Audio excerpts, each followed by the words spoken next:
tal, mis queridos amigos oyentes? Feliz inicio de semana. Les acompaña Lourdes Subieta. Bienvenidos a Americano Media y a Radio Libre 790 AM. Iniciando una jornada informativa a esta hora, donde vamos a estar revisando las informaciones más importantes. Además, vamos a estar conversando con interesantísimos invitados, como siempre, pues como todos los invitados en Americano Media. Les agradecemos enormemente, pues por supuesto, la sintonía. Me acompaña Cristian Bonet, el ingeniero Cristian Bonet está en los controles de Americano, el que manda allí Cristian Bonet. Radio Libre 790 AM, también estamos en las aplicaciones, importante, la aplicación de Americano, bájenla en su teléfono, en sus tabletas, queridos oyentes, donde quiera que se encuentren.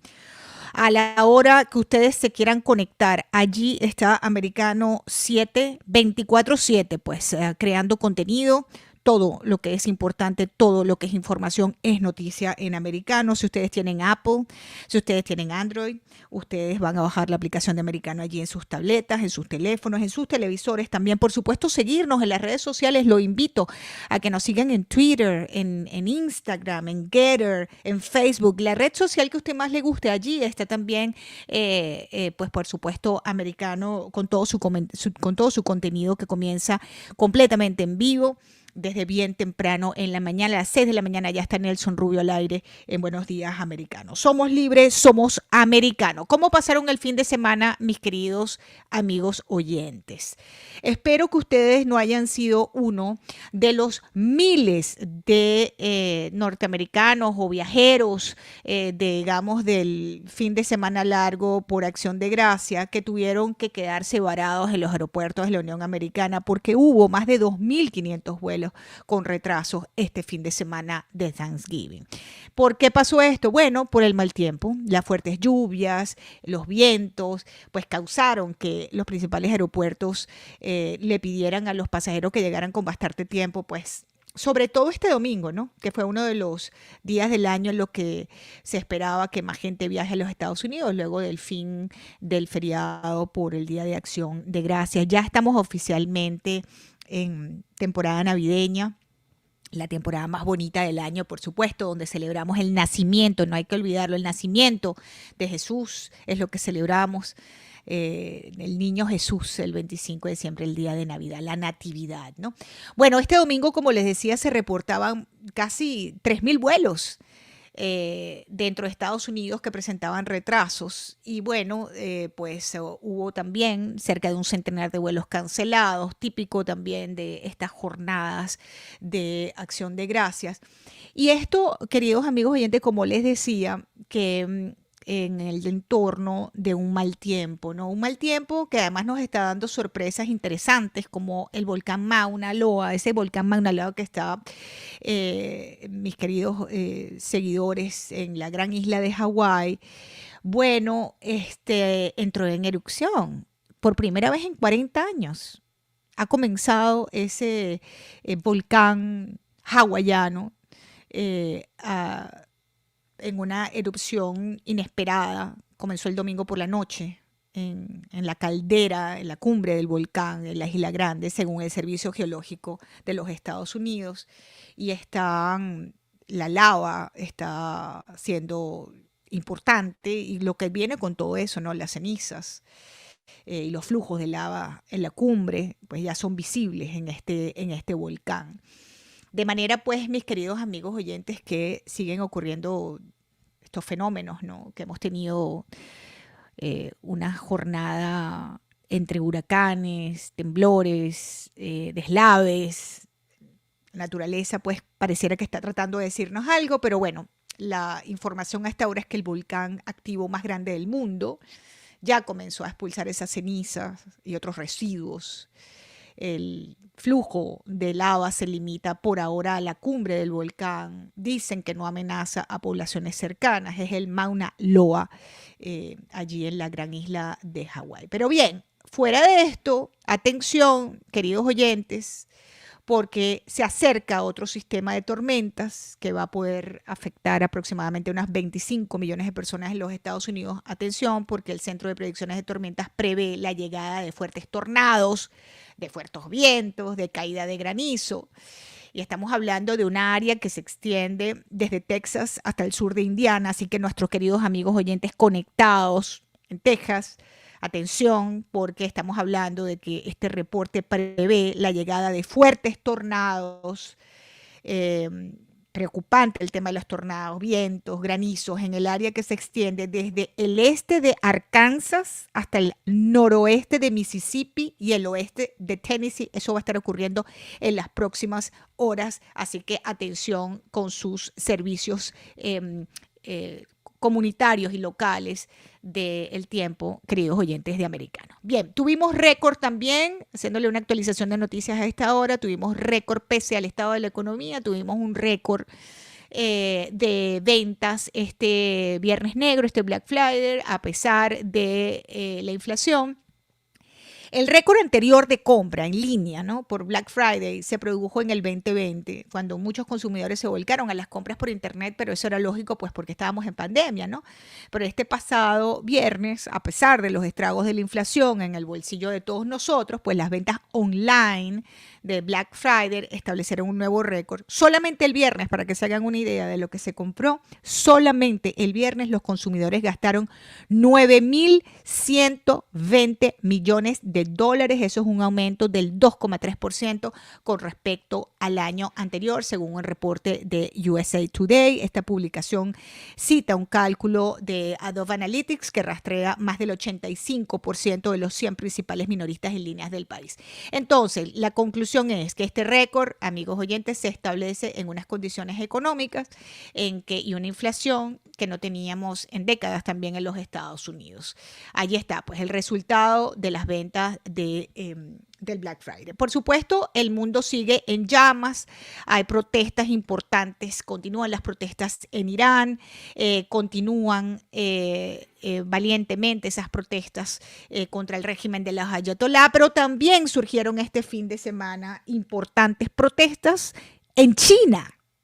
En China, amigos oyentes, la gente se hartó de la política de COVID del régimen chino y miles de personas han protestado contra este confinamiento y además piden la renuncia de quien es el hombre más poderoso que ha tenido China desde Mao, y es Xi Jinping. Estas movilizaciones en China han ocurrido en al menos 8 ciudades chinas. Comenzaron el viernes pasado, han continuado durante el fin de semana y hoy lunes ha habido una gran expectativa sobre ese fin de semana de protestas. Tengo un reportaje, vamos a escucharlo, Cristian, por favor. China amaneció este lunes con resaca de la oleada de protestas que sacudió el fin de semana a las principales ciudades del país en contra de la política cero COVID y en las que resultaron detenidos un número indeterminado de personas y al menos 2 corresponsales de medios internacionales. La indignación por la muerte de 10 personas en un edificio aparentemente confinado en la ciudad de Urumqi se transformó en vigilias y protestas inéditas en numerosas partes del país, como Pekín o la megalópolis de Shanghái y este mismo lunes en Hong Kong. Cientos de personas han marchado por las calles de diferentes ciudades mientras mostraban hojas de papel en blanco que representan su oposición a la censura. Mientras otros han gritado "queremos libertad, no queremos hacernos pruebas PCR". En algunas de las ciudades, grupos de personas llegaron a gritar "abajo el Partido Comunista, abajo Xi Jinping", una muestra pública poco habitual de la desaprobación sobre las políticas del líder del país. Entre tanto, las cifras de nuevos contagios en China batieron este lunes su récord por 5º día consecutivo, con 40.347 casos detectados en la víspera, de los que 36.525 son asintomáticos. Queridos oyentes, los chinos en China gritando "abajo el comunismo", "abajo Xi Jinping", algo inédito, no se veía esto quizás desde la plaza de Tiananmen, ¿no? Bueno, pero así está el mundo, están protestando, la gente está harta del comunismo, la gente está harta de las restricciones, ya sea en China o ya sea en Irán, donde también están pidiendo más democracia. Sin embargo, líderes de Latinoamérica y del mundo se juntaron en la reunión de la Internacional Socialista, que por cierto la va a presidir el presidente de gobierno de España, Pedro Sánchez. Ahí vimos a varios líderes venezolanos supuestamente de oposición en la reunión de la Internacional Socialista y tengo un reportaje precisamente sobre la clausura de ese evento donde, como les decía, Pedro Sánchez, presidente del gobierno de España, recién nombrado presidente de la Organización de Partidos Socialdemocráticas, laboristas y socialistas de todo el mundo, clausuraron ese congreso en Madrid con un discurso en el que ha prometido revitalizar el socialismo y trabajar por su unidad. Escuchemos. Pedro Sánchez ha clausurado la Internacional Socialista como su nuevo presidente. Es el primer español al frente de la organización que agrupa a 132 partidos socialdemócratas, socialistas y laboristas de todo el mundo. Mira, desde esta responsabilidad voy a poner todo mi empeño en ofrecer nuevas respuestas progresistas a los grandes desafíos globales, en fortalecer una organización cuya voz debe ser escuchada y tenida en cuenta en el mundo. Como nuevo líder, Sánchez aspira a relanzar la Internacional Socialista para que tenga más influencia en organismos como la ONU y también hacer que vuelvan a la institución miembros significativos como el Partido Socialdemócrata Alemán. Ese también va a ser el cometido de este nuevo presidium, a unir a todos los movimientos y partidos progresistas internacionalistas, porque esta es la casa de todas las fuerzas socialistas, socialdemócratas y progresistas del mundo. El presidente español recoge el testigo del ex primer ministro griego, Yorgos Papandreou, al frente de la Internacional Socialista desde 2006 y refuerza su perfil internacional durante al menos los próximos 4 años. Entre los grandes temas que Sánchez pretende abordar como nuevo líder del organismo son la igualdad entre hombres y mujeres, la lucha contra la emergencia climática y la apuesta por una economía justa e inclusiva. También se... Muy bien, vamos a hacer una breve pausa, queridos amigos oyentes. Esto es Americano, ya regresamos. La Florida, como es Felipe Valls, el fundador del emblemático restaurante Versalles de Miami, el punto de encuentro del exilio cubano. Falleció, ¿no? Falleció después de, bueno, una larguísima vida llena de éxitos profesionales y personales. Y uno de sus mejores amigos, otra figura icónica del exilio cubano, queridísimo, don Diego Suárez está con nosotros, empresario cubanísimo. Don Diego, qué bueno tenerlo en el programa, es Lourdes Jubieta. Bienvenido, Americano. Muchas gracias, Lourdes, muchas gracias por esta invitación. Que pues para mí es un honor que me llames y un placer y poder comunicarme con tus distinguidos oyentes. Qué bueno, y desde luego es una llamada un poco de tristeza porque sé que estás hablando de nuestro queridísimo amigo que acaba de fallecer, Felipe Valls. Sí, una persona que queríamos mucho, tuve la oportunidad por supuesto de conocerle, de tratarle, siempre sobre todo tan solidario, don Diego, con las causas de la democracia y de la libertad. ¿Ah? Qué increíble lo que él fue siempre, ese corazón bondadoso con las causas de la libertad. ¿Qué nos puedes, don Diego, digamos, resaltar de esta figura inolvidable pues en Miami? Mira, te puedo decir que Felipe Valls es una persona muy extraordinaria. Lo conozco de hace muchísimos años, desde el comienzo del exilio.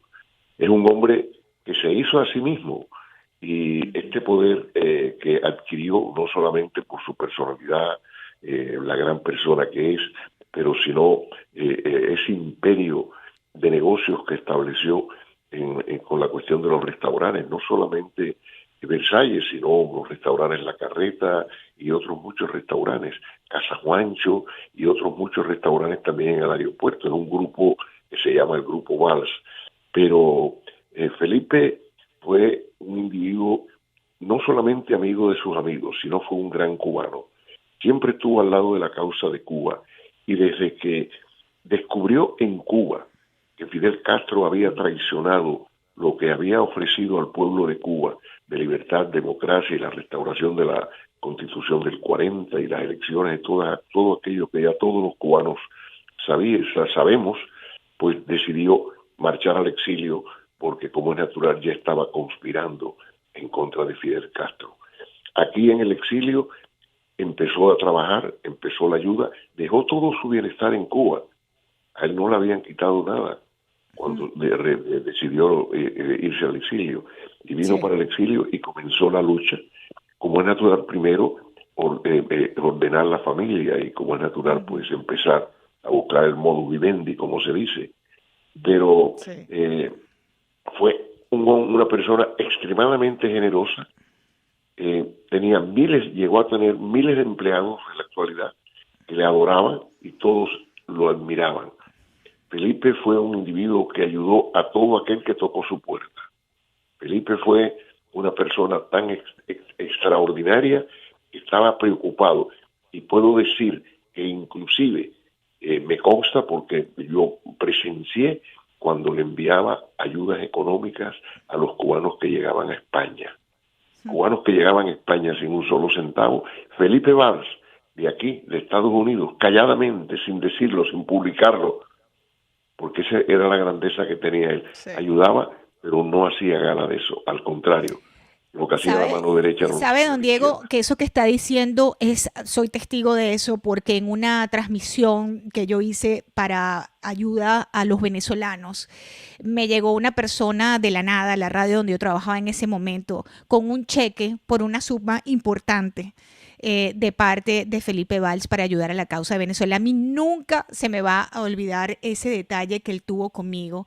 Que me escuchaba y me mandó en la notica, me puso en la notica una pequeña ayuda para la causa de Venezuela. Eso a mí me conmovió, porque de verdad que, como le decía al principio de la conversación, don Diego, era una persona que lo llevaba el tema de la causa de la libertad en el corazón, ¿no? Y actuaba en consecuencia.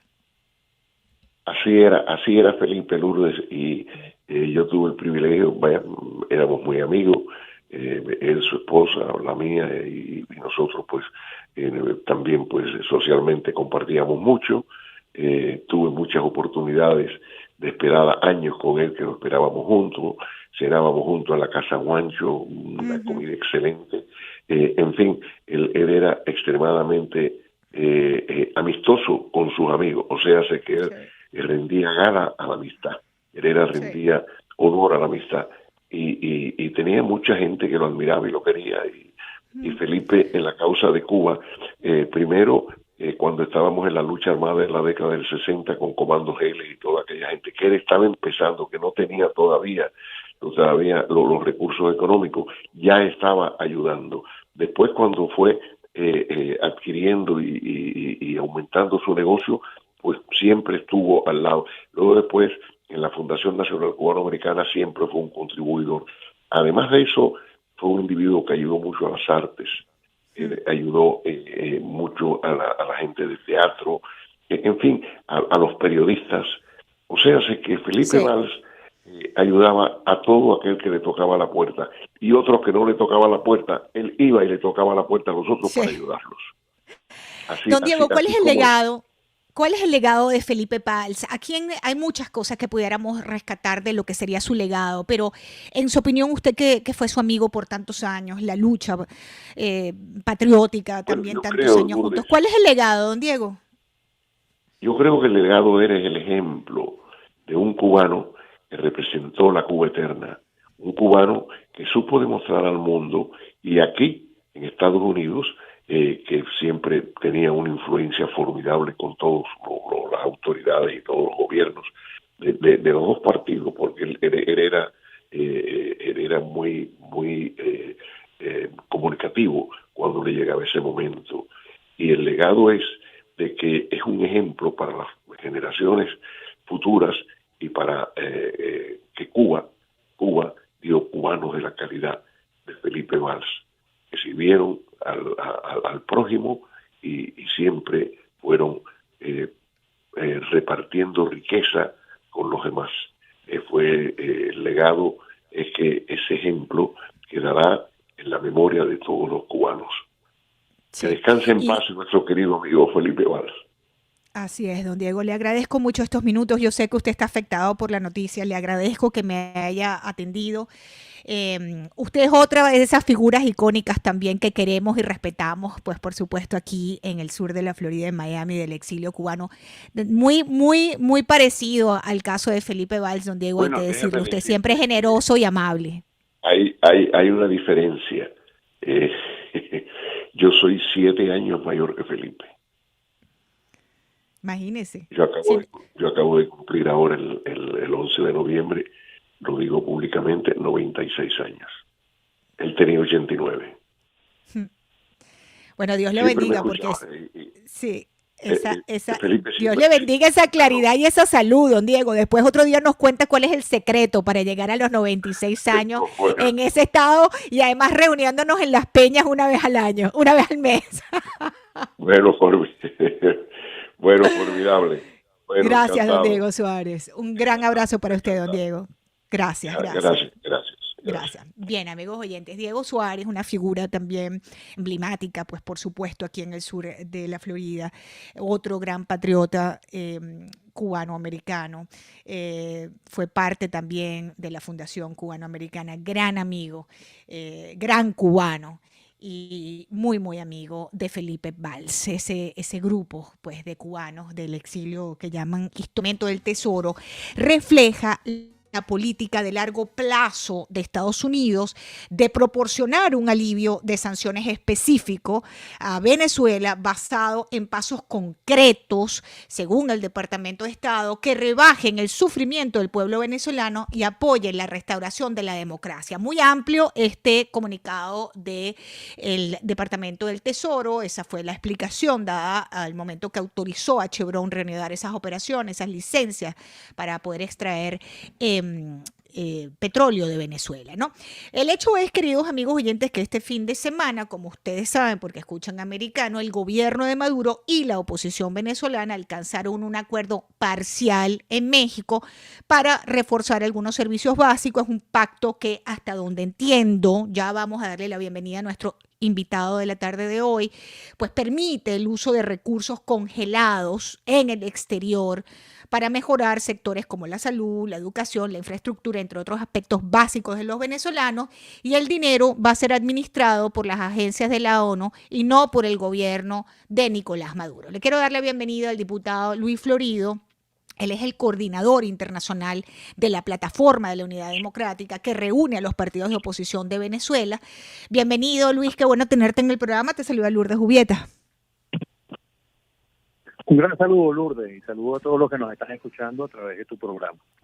Gracias, qué bueno que estás con nosotros. Bueno, queríamos escuchar de tu propia voz cómo evalúas esta primera reunión, cuál es el balance que tú haces de esta primera reunión después de tanto tiempo y tan esperada reunión, por cierto, entre oposición y gobierno de Venezuela. ¿Cuál es tu balance? Mira, este es el reinicio del necesario proceso de negociación que ya, como tú conoces, como conoció toda la opinión pública, se firmó en primer lugar un memorando hace ya varios meses, ya casi un año. Y lamentablemente se habían paralizado las negociaciones por la detención de Alex Saab, ¿no? Resulta notorio de que en primer lugar el régimen de Maduro regrese a la mesa de negociación aún sin Alex Saab. No es lo mismo tener a su esposa que tener a quien ellos colocaron como argumento para salir de la negociación. El segundo hecho importante es que creo que aquí se define muy claramente de que solamente hay dos actores en Venezuela, tanto quienes están en el poder. Usted puede hacer cualquier calificación de eso, pero están en este momento en el poder, y quienes estamos en la oposición. Es decir, el acuerdo es entre el gobierno de Maduro y la Plataforma Unitaria Democrática. Eso coloca en contexto, y además, todo el relato que ha venido desarrollando el régimen de Maduro de que hay varias oposiciones. Aquí no hay varias oposiciones, aquí hay una sola. Y en la Plataforma Unitaria, por cierto, la última elección que se hizo, que fue en el año 2015, que es la única referencia que tenemos de representatividad de los venezolanos, la última elección, el 95% de los diputados que fueron electos en ese momento son parte de los partidos que conforman la Plataforma Unitaria Democrática. Entonces, ahí hay un hecho importante de reconocimiento. Eso me lo estás contando.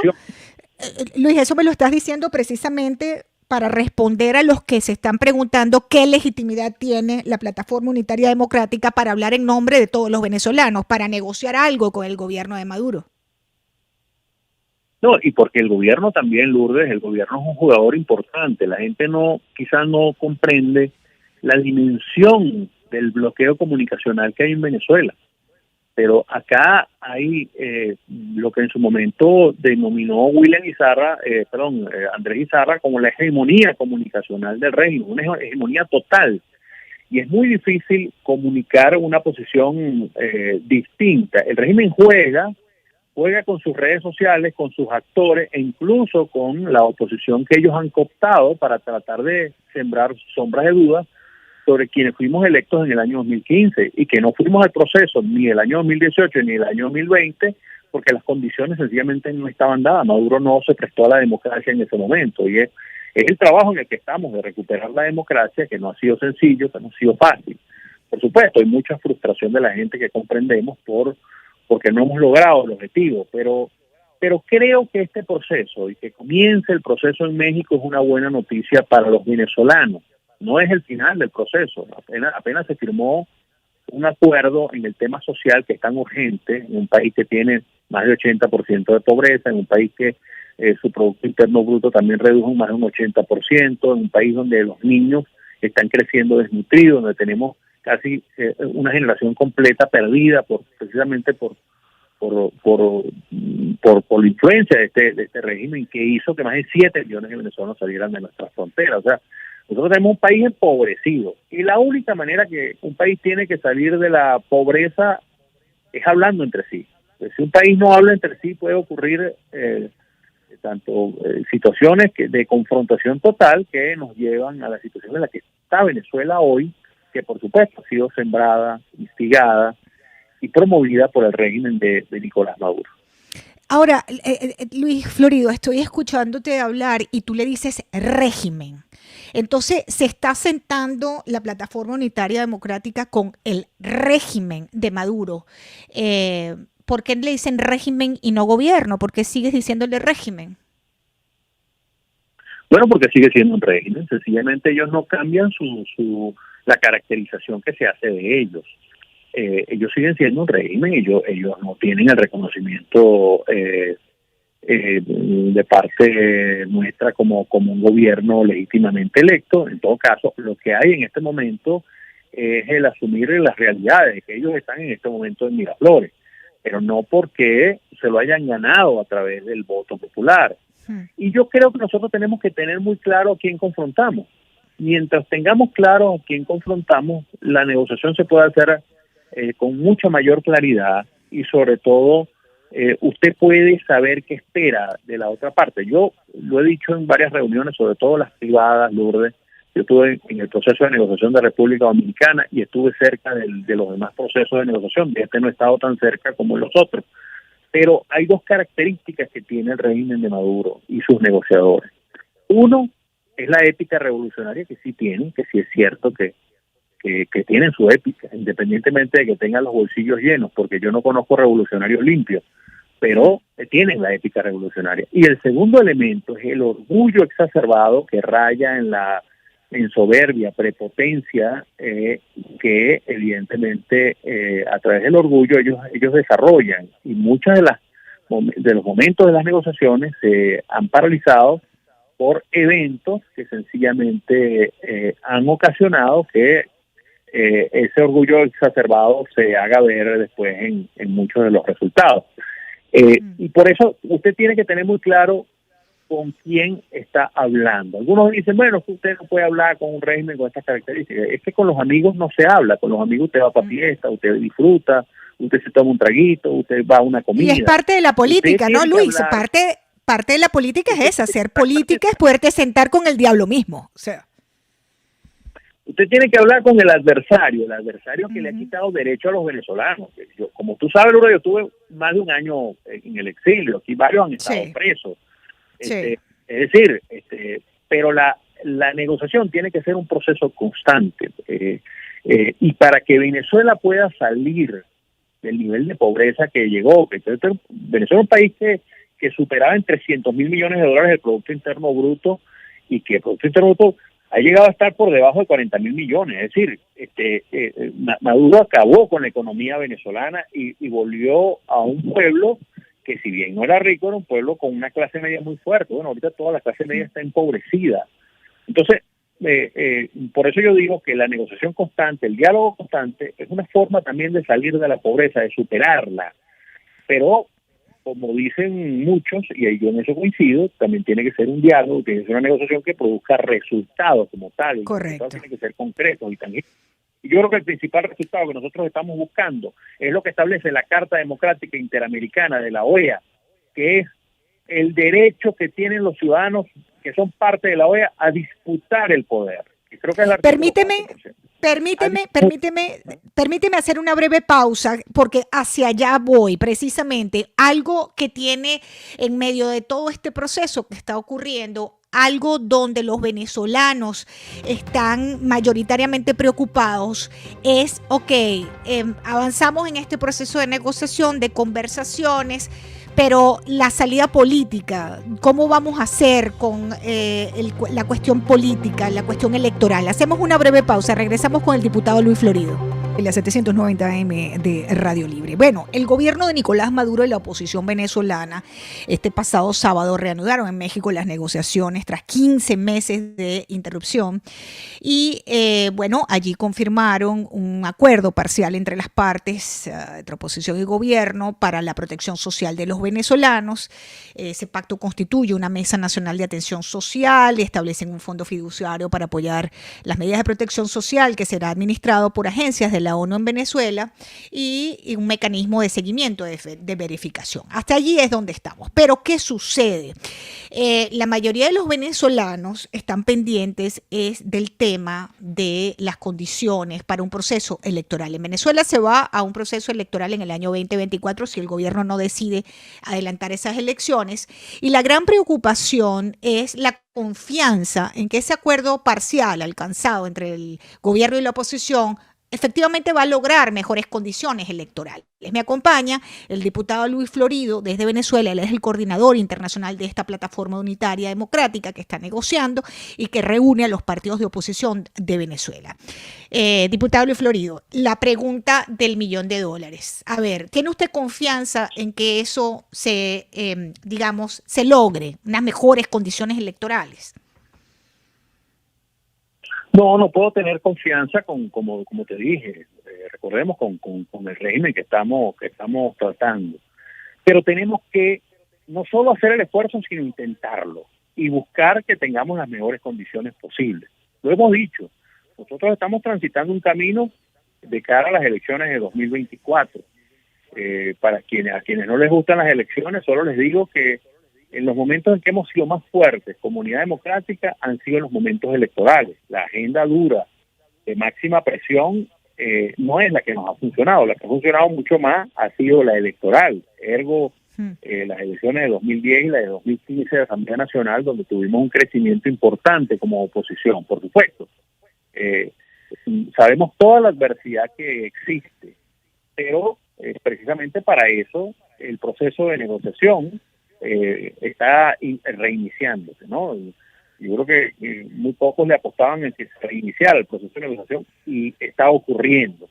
Ahora de allí hay que sacar un acuerdo lo mejor posible, con las mejores condiciones, con las mejores garantías posibles. Yo siempre le he dicho a los distintos actores políticos, que los distintos partidos, que lo fundamental es que tengamos las garantías políticas para que no ocurra que después elijamos a un venezolano o venezolana en las primarias y resulta que inmediatamente lo inhabiliten. Sí. O hagan las trampillas que nos tienen acostumbrados, que las trampillas de ellos no son como algunos piensan, que son las máquinas, que eso no. Las trampillas de ellos son generalizadas en el sentido de que es el proceso, es desde la inscripción de los candidatos, es desde el ventajismo, es el uso de los medios de comunicación. Son muchas las ventajas que tienen ellos. Pero aún con esas ventajas, nosotros hemos demostrado que los podemos derrotar, como demostramos en el año 2015. Por eso la ruta electoral que nosotros estamos transitando y con este proceso de negociación es con el objetivo de lograr las mejores garantías políticas de cara a ese proceso. ¿Cuándo se reúnen nuevamente o cómo es la agenda? Porque, ¿qué es lo próximo pues aquí? Mira, nosotros vamos a entrar lo más probable, conociendo cómo se establecen las negociaciones. La mejor negociación es aquella en la que no se está declarando a cada momento, no se está comunicando Claro. a cada momento. La mejor negociación es que avanza y después presenta resultados. Fíjate que para el acuerdo social, se presentó el acuerdo social y ya estaban los organismos listos, ya salió el secretario de la ONU a hablar, es decir, Sí. ya se había hecho un trabajo previo. Yo creo que ahora va a ser igual, por lo cual no sabremos cuál es la fecha de reinicio, por lo menos públicamente, y espero que comencemos, sí, a conocer resultados pronto. Y estos procesos hay que ir sin prisa, pero sin pausa. Es decir, los procesos de negociación apurados no funcionan, los procesos de negociación dilatados tampoco. Precisamente por eso hay que buscar quitarle el mayor peso comunicacional posible para que sea exitoso, que es en definitiva lo que los venezolanos aspiramos y Ahora, esperamos. Ahorita podemos decir muchas palabras, claro. pero al final Ahora, son los diputado, hechos que tienen que hablar. claro, y justamente sobre los hechos que la gente tiene las grandes interrogantes. Por ejemplo, esta administración de Joe Biden ha sido generosa, ¿no? En esta negociación, mire, soltaron a los 2 hijos narcotraficantes, sobrinos narcotraficantes de la pareja presidencial. Estamos hablando de licencias, estamos hablando de una cantidad digamos, de avances de buena fe hacia Venezuela en lo que entenderíamos que es un proceso de negociación. ¿Cuándo el régimen de Venezuela va a poner algo sobre la mesa? ¿Qué pasa con los presos políticos? Amnistía. ¿Se están tocando esos temas o qué es o es todo de aquí para allá y de allá para acá qué? Lourdes, yo entiendo no solo toda la inquietud, sino también todas las interrogantes, porque, mira, recuerda que son ya 23 años con este régimen, 23 años. En 23 años hay la cantidad de violaciones de derechos humanos que tú te puedes imaginar, desde las pequeñas hasta las grandes, ¿no? Sí. Y en 23 años también se va petrificando un régimen en el poder, y eso también es una realidad que nosotros no podemos desechar y no pensar que las tareas están hechas. Por eso hay que tener paciencia. Yo sé que es difícil en una situación como la que hemos estado los venezolanos tenerla, pero precisamente lo voy a poner al revés. La impaciencia es la que nos ha hecho cometer errores.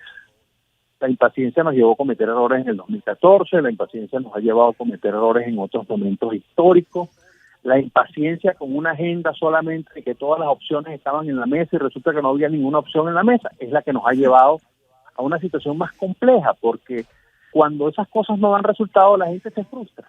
Claro, no y hay una gran... inmediatos, se promete resultados inmediatos, la gente Sí. se frustra. ¿Qué es lo que yo creo? Pero... La mejor medicina para cualquier enfermo es la verdad.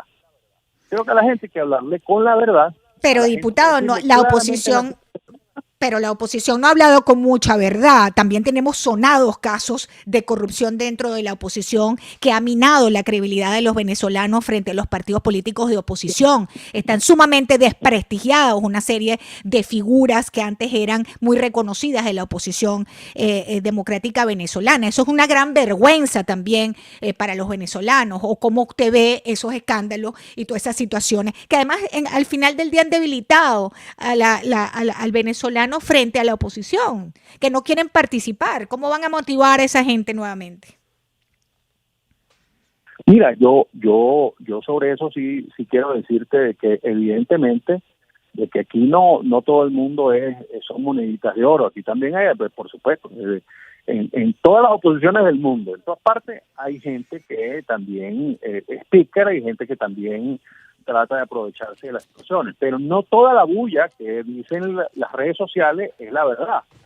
Y yo te lo digo porque también he sido víctima de campañas en contra que ha hecho el régimen, que las monta y que terminan incluso opositores hasta connotados repitiendo las mismas cosas, siendo cuestiones falsas. Pero bueno, todo lo que sea verdad, verificado en temas de corrupción de miembros de la oposición democrática, eso tiene no solo que ser rechazado, sino que también en su momento tendrá que tener su proceso judicial, porque mira, si hay algo que atenta contra la paz es la impunidad, y yo no creo en la impunidad. Y precisamente para eso, por lo menos hablo desde el punto de vista personal. Yo he tratado de hacer en mi vida y he hecho, pues, digamos, una trayectoria y esa trayectoria que he hecho la he hecho dando buenos pasos. Pero no todo el mundo actúa de esa manera. Y lo sé, lo comprendo, y por eso creo que nosotros tenemos que señalar aquellos lunares que pueda tener la oposición. Pero no podemos pensar que los lunares son la oposición. Es todo lo contrario. O sea, aquí hay una oposición cooptada que ya los venezolanos vieron. El régimen les puso en la mesa $1 millón, $1 millón, $3 millones, $5 millones, y ya varios de ellos se fueron comprados. Pero hay que sacar las historias como casos. Yo recuerdo ahora el del diputado Aníbal Peraza, que le pusieron $1 millón siendo él alguien humilde, y él dijo: yo prefiero arroparme con periódicos que con billetes. Es decir, esos son los casos que también tenemos que sacar, de gente honorable, de gente que ha resistido a las tentaciones que el régimen hace, que juega y juega duro. Pero no solamente las tentaciones que el régimen hace, diputado. Mire el caso de Monómeros, por favor. Esta empresa que ha desatado una serie de situaciones que verdaderamente los venezolanos nos merecíamos algo mejor, ¿no? Que esa actuación de algunos en Monómeros. Bueno, para eso están las autoridades colombianas y mucho más ahora que hay autoridades de otro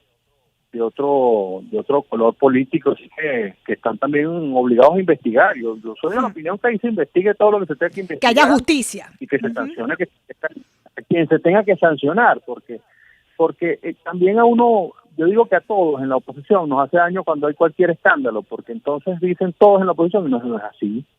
No es así, o sea, la generalización es mala.